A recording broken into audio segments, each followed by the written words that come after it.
Gusto ko po by next year, meron pong employer na hindi po nagbibigay, sumusunod doon sa minimum wage law, na ina-underpay yung pumamanggagawa niya.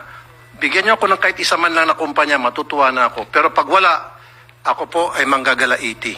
I'm very sorry to say that right here, right now. Kailangan po merong isa masampulan o matuluyan. Kasi wala po talaga eh. And I'll tell you, Madam Sponsor, ikaw, hindi niyo alam to Madam Sponsor, although si Madam Sponsor, she's my friend. Karamihan sa mga dole sinasabi inspection, pupunta ron. Sasabihin ko lang po sa inyo yung style.